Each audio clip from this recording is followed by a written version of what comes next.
आज पूरा मुल्क जश्न आज़ादी में डूबा है। शहीदान वतन की कुर्बानियों को याद किया जा रहा है। आज़ादी के मतवालों के जुर्रतमंदी को सलाम पेश किया जा रहा है। आज 73वां यौम आज़ादी है। आज ही के दिन सन 1947 को अंग्रेज़ों के तसल्लुत से मुल्क आज़ाद हुआ था। जश्न आज़ादी की तकरीबात का इनेकाद पूरे मुल्क में किया जा रहा है।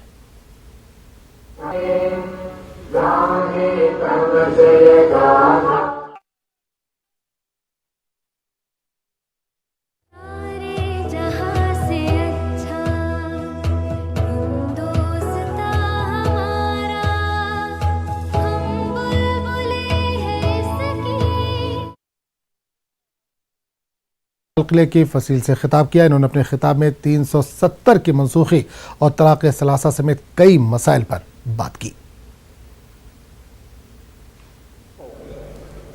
उनका अधिकार दिलाने के लिए 3 तलाक के खिलाफ कानून बनाना, 10 हफ्ते के भीतर भीतर ही अनुच्छेद 370 का हटना, 35A का हटना,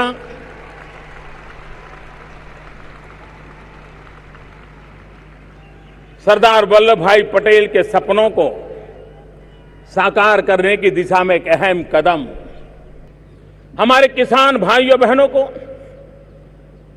प्रधानमंत्री सम्मान निधि के तहत 90,000 करोड़ रुपया किसानों के खाते में ट्रांसफर करने का एक महत्वपूर्ण काम आगे बढ़ा है। स्वतंत्रता के इस पवित्र दिवस पर सभी देशवासियों को अनेक अनेक शुभकामनाएं। आज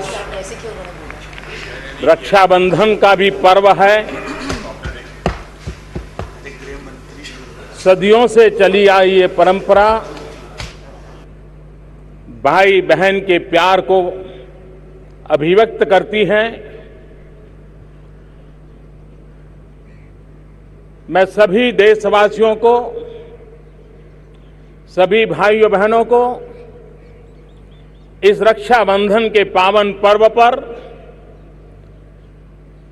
अनेक अनेक शुभकामनाएं देता हूं। आज जब हम आजादी के इस पवित्र दिवस को मना रहे हैं, तब देश की आजादी के लिए जिन्होंने अपना जीवन दे दिया, जिन्होंने अपनी जवानी दे दी, जिन्होंने जवानी जेलों में काट दी, जिन्होंने फांसी के फंदे को चूम लिया, जिन्होंने सत्याग्रह के माध्यम से आजादी के ब्यूगल में अहिंसा के स्वर भर दिए, पूज्य बापू के नेतृत्व में देश ने आजादी पाई। मैं आज देश के आजादी के उन सभी बलिदानियों को, त्यागी तपस्वियों को आदरपूर्वक नमन करता हूं। और इस दौरान वज़ीर-ए-आज़म ने